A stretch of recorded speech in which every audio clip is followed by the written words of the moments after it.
রাইস্টার ছিল খুবই গরিব, সে গ্রামের বোতল কুড়াতো। রাইস্টার আজকে ঠিক করলো সে বহুদিনের ভালোবাসাকে আজকে প্রকাশ করবে। বহুত বছর ধরেই সে মিষ্টিকে ভালোবাসতো, কিন্তু কখনোই বলতে পারেনি। রাইস্টারের সামনে মিষ্টি দাঁড়িয়েছিল, নিজের ছিঁড়ে যাওয়া কাপড়ের পরোয়া না করে আজকে সে কাঁপতে কাঁপতে মিষ্টিকে বলল, মিষ্টি আমি তোমাকে একটা কথা বলতে চাই, না করো না প্লিজ। মিষ্টি তখন বলল, কি এমন কথা, তাড়াতাড়ি বলো। রাইস্টার অনেক ভয়ে ভয়ে মিষ্টিকে বলল, আমি তোমাকে অনেক ভালোবাসি। অনেক বছর ধরেই আমি বলার চেষ্টা করতেছি, কিন্তু ওইভাবে সাহস হয়ে ওঠেনি।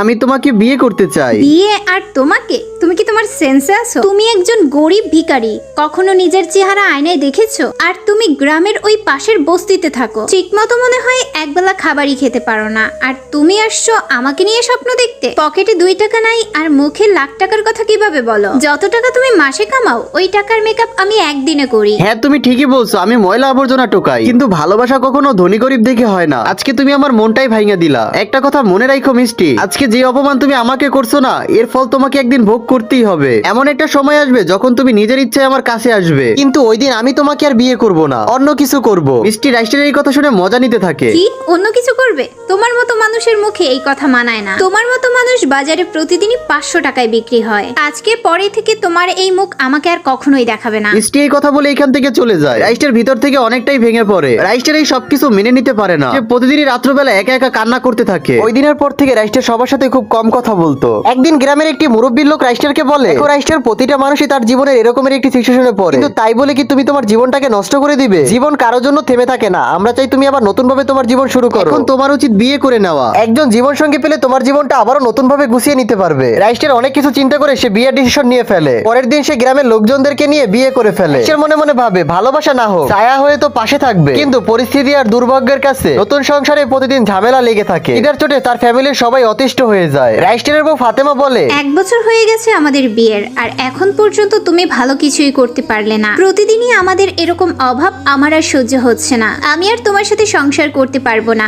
আমি আমার ছেলে মেয়ে নিয়ে এখনই এখান থেকে চলে যাব। 2 দিন ধরে ওদের পেট ভরে খাবার দিতে পারিনি। আমি আমার বাপের বাড়ি চলে যাচ্ছি, তুমি ভালো থেকো। এসব কথা বলে ফাতেমা তার ছেলে মেয়েকে নিয়ে বাপের বাড়ি চলে যায়। রাইস্টার এই সবকিছু চোখের সামনে দেখতেছিল। তার পায়ের নিচ থেকে মাটি সরে গেল। রাইস্টার মন থেকে ভেঙে পড়ে আর কান্না করতে করতে বলে, হায়রে আমার কপাল, প্রথমে ভালোবাসা, আর এখন আমার চোখের সামনে থেকে আমার ছেলে মেয়ে চলে গেল। এমন জীবন আমাকে কেন দিলে? আমি কেনই বা এই পৃথিবীতে আসলাম? এই পৃথিবীতে টাকাই সব। যার টাকা আছে তার ভালোবাসা আছে, তার সবকিছু আছে। আর যার টাকা নাই তার এই পৃথিবীতে আপন বলতে কেউই থাকে না। এখন আমার যাই হয়ে যাক, আমার আর এই জীবনের প্রতি কোনো মায়া নেই। হয় সফল হবো না হয় মরবো। রাইস্টার আবার একটি বস্তা নিয়ে কাজের জন্য বেরিয়ে পড়ে। সে মনে মনে ভাবতে থাকে, এই কাজ করে আমি কি বা করতে পারবো? আমাকে ভালো কিছু করতে হবে, কিন্তু আমি তো লেখাপড়াও জানি না। হে আল্লাহ, আপনি আমাকে একটি রাস্তা বের করে দেন। যখনই রাইস্টার মেইন রোডে আসে তখনই লোক তাকে দেখে হাসাহাসি করতে থাকে। রাইস্টার এই সব কথা ইগনোর করে সে আজকেও বোতল টোকাতে যায়। সে মনে মনে ভাবে, প্রতিদিন তো এই কোণা থেকেই আমি ময়লা টোকাই, আজকে না হয় নতুন ওই কোণা থেকে টোকাই, যদি ভাগ্য একটু সঙ্গ দেয়। এই কথা বলে রাইস্টার সেই ময়লার বাক্সর কাছে যায় আর দেখতে পায় ময়লার বাক্সের পিছনে একটি বস্তা রাখা আছে, কিন্তু এই বস্তাটা ময়লার কোনো বস্তার মতো লাগতেছিল না। রাইস্টারের মনে সন্দেহ জাগে। বস্তাটা দেখতে একবার নতুন ছিল। রাইস্টার একটু ঘ্রাণ শুকে দেখে তার ভিতর থেকে অনেক সুন্দর ঘ্রাণ আসতেছিল।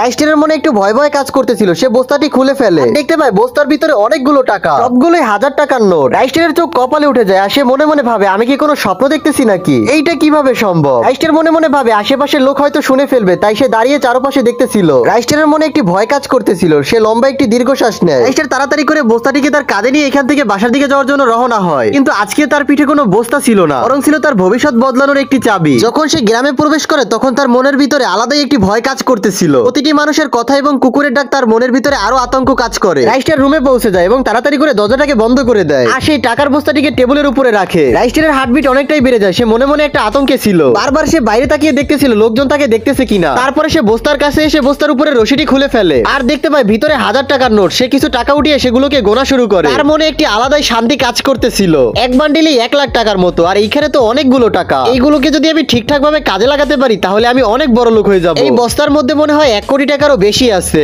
রাইস্টার মনে মনে ভাবে, এতগুলো টাকা ওই ডাস্টবিনের পাশে পড়ে আছে, তার মানে এর ভিতরে নিশ্চয়ই কোনো রহস্য আছে। আরো মনে মনে ভাবে, যদি কোনো গুন্ডার কিংবা কোনো নেতার হয়ে থাকে আর তারা যদি এটাকে খোঁজা শুরু করে তাহলে আমার কি কি হবে? আর যদি কোনো পুলিশ জানতে পারে তাহলে আমার সারা জীবনের জন্য তো জেল হয়ে যাবে। আর যদি মানুষজন এগুলোকে জানতে পারে তাহলে তো সবাই আমাকে চোর বলবে। এইসব কথা ভেবেই সে আবারও দুশ্চিন্তায় পড়ে যায়। রাইস্টার রাতে ঘুমাতে গেছিল কিন্তু তার চোখে ঘুমই আসতেছিল না, শুধু তার ওই বস্তায় থাকা টাকার কথা মনে পড়তেছিল। রাইস্টার ভেবেই পাচ্ছিল না যে এতগুলো টাকা দিয়ে সে কি করবে। রাইস্টার আবারও মনে মনে চিন্তা করে যে এই টাকা দিয়ে আমার ভবিষ্যৎ চেঞ্জ করে ফেলতে পারবো। রাইস্টার যে বাসায় ভাড়া থাকতো সেই মালিকের কাছে সকালবেলা গিয়ে রাইস্টার বলে, স্যার আপনার এই ঘরটার উপরে আমার একটা মায়া হয়ে গেছে, আমি ব্যাংক থেকে কিছু টাকা লোন নিছি, আপনার এই ঘরটাকে আমি কিনে নিতে চাই। বাড়ির মালিক বলে, আচ্ছা ঠিক আছে, কত টাকা তুমি দিতে পারবে? রাইস্টার বলে, স্যার এই দেখেন 3 লাখ টাকা এখানে আছে, এই বাড়িটা এখন থেকে আমার। বাড়ির মালিক বলল, আচ্ছা ঠিক আছে। গ্রামের সবাই অবাক হয়ে যায় রাইস্টার এই বাড়িটা কিভাবে কিনলো। গ্রামের মানুষ সবাই অবাক হয়ে বলে, আরে এটা কিভাবে সম্ভব হলো? রাইস্টার ঘর থেকে বেরোনোর সঙ্গে সঙ্গে গ্রামের লোকেরা বলে, রাইস্টার তুমি কি কোনো লটারি পেয়েছো নাকি? রাইস্টার বলে, আরে না, বিষয়টা এমন না, এসব হচ্ছে আমার পরিশ্রমের ফল। রাইস্টারের কাছে এখন প্রচুর টাকা ছিল কিন্তু মনে কোনো শান্তি ছিল না। রাইস্টার সেই টাকা দিয়ে গ্রামের মাঝখানে একটি দোকান কিনে নেয়। প্রথম দিন সে শুধু ডাল এবং চাল বিক্রি করতো। রাইস্টার নিজেই সেই দোকানে বসতো আর যারা তার দোকান থেকে সদাই কিনতে আসতো তাদের সবাইকে সে সালাম দিত। প্রথমে 2-1 জন থাকলেও আস্তে আস্তে করে তার দোকানের কাস্টমার অনেকটাই বেড়ে যায়। রাইস্টার দোকানে ভরে ভরে মাল ওঠানো শুরু করে। আস্তে আস্তে করে গ্রামের সর্বোচ্চ বড় দোকান হয়ে যায় রাইস্টারের। রাইস্টার নিজেও অবাক হয়ে যায় যে প্রতিদিন তার এত টাকা বিক্রি হয়, যা দিয়ে সে অনেক বড় কিছু করতে পারবে। আস্তে আস্তে করে রাইস্টার মনে একটা আইডিয়া নেয় যে দোকান আমি বাদ দিয়ে দিব, আমি এখন ডিলারশিপের ব্যবসা করব। রাইস্টার একদিন এরকমই দোকানে বসে মাল বিক্রি করতেছিল। তখন গ্রামের মেম্বারের মেয়ে এসে রাইস্টারকে বলে, আরে রাইস্টার ভাইয়া তুমি এত তাড়াতাড়ি কিভাবে বদলে গেলে? রাইস্টারের জীবন অনেকটা ভালোই কাটতেছিল,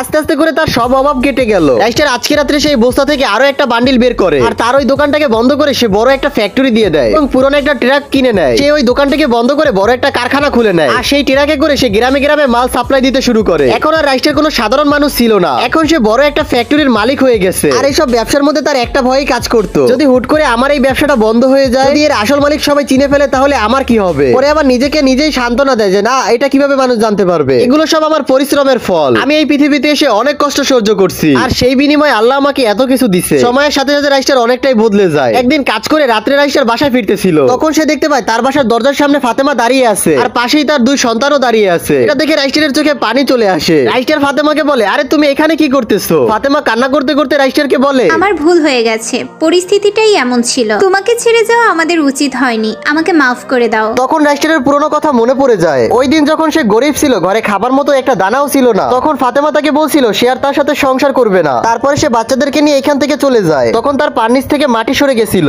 আর আজকে সেই ফাতেমাই তার দরজার সামনে দাঁড়িয়ে আছে। বাচ্চার একটু সামনের দিকে গিয়ে সে কান্না করতে করতে তার বাবাকে বলে, বাবা আমাদের ভুল হয়ে গেছে, প্লিজ আমাদেরকে মাফ করে দাও। রাইস্টার অনেকটা ইমোশনাল হয়ে যায়, তার হার্টবিট আবারও বেড়ে যায়। একদিকে সে ভাবছিল যে বাচ্চাদের ভুল নিমেষেই মাফ করে দিতে পারে, আর অন্যদিকে সেই হৃদয় ভাঙা মানুষ যাকে সবাই কিছুদিন আগে ছেড়ে চলে গেছিল। রাইস্টার ধীরে করে ফাতেমাকে বলে, যখন আমার কাছে কিছুই ছিল না তখন তোমরা সবাই আমাকে ছেড়ে চলে গেছিলে, আর এখন আমার কাছে সবকিছু আছে তাই তোমরা ফিরে আসছো। এটাকে ভালোবাসা বলে না লোভ বলে আমার জানা নেই। তখন ফাতেমা কান্না করতে করতে আবার বলে, না দেখো, এমনটা না, বাচ্চারা এখন বড় হয়েছে, ওরা বুঝতে শিখেছে, ওদের মুখের দিকে তাকিয়ে আমাকে মাফ করে দাও। রাইস্টার তখন বলল, বাচ্চা আমার, আর ওদের হক আমি কখনোই ঠকাবো না, আমি ওদের লেখাপড়া করি, ওদের মানুষের মতো মানুষ করব। কিন্তু ফাতেমা, আমাদের মধ্যে যে ভাঙনটা সৃষ্টি হয়েছে সেটা কখনোই ঠিক হবে না। ফাতেমা কোনো কথা না বলে চুপ থাকে। বাচ্চারা অনেকটাই খুশি ছিল কেননা তাদের বাবাকে তারা আবার ফিরে পেয়েছে। গ্রামে এখন রাইস্টারের অনেক নাম কাম ছিল। একদিন সকালবেলা রাইস্টার নাস্তা করতে করতে টিভি দেখতেছিল। প্রতিদিনের মতোই উল্টাপাল্টা নিউজ, যেগুলোর ভিতরে রাইস্টারের কোনো খেয়াল ছিল না। হঠাৎ করে একটি নিউজের মধ্যে বলে ওঠে, ব্রেকিং নিউজ, শহরের এমপির ঘরে বড় একটি চুরি হয়েছে আর তার বাসায় সোনাদার আর 1 বস্তা টাকা চুরি হয়েছে। চোরকে পুলিশ ধরতে পারছে কিন্তু টাকার সন্ধান এখন পর্যন্ত পাওয়া যায়নি। তাল্লাশি টিম সন্দেহ করে বলতেছে এই টাকা তার বাসায়ও নেই, তার মানে এই টাকা সে কোথায় লুকিয়ে রেখেছে সেটাই এখন পুলিশ খুঁজতেছে। এই টাকা যেভাবে হোক পুলিশ খুব তাড়াতাড়ি খুঁজে বের করবে। এসব কথা শুনে রাইস্টারের হাত পা কাঁপা শুরু হয়ে যায়। রাইস্টারের হার্টবিট আবারও বেড়ে যায়। রাইস্টার অনেকটাই চিন্তায় পড়ে যায়, যদি পুলিশ আমার বাসায় এসে টাকাগুলো পেয়ে যায় তাহলে আমার কি হবে? রাইস্টার সেই টাকার বস্তার কাছে যায় আর বস্তাটির মুখটি খোলে। তার নোটগুলো আবারও সেই আগের মতোই চকচক করতেছিল, কিন্তু এইটাই তার ভয়ের বড় কারণ হয়ে দাঁড়ায়। রাইস্টার নিজেই নিজেকে বলতে থাকে, এই সম্পদ আমাকে বাঁচাতেও পারে এবং আমাকে ধ্বংস করেও দিতে পারে। রাইস্টার পরের দিনই গ্রামে একটি বড় স্কুল খুলে আর এই স্কুলটি তৈরি হয় শুধু গরিব বাচ্চাদের জন্য।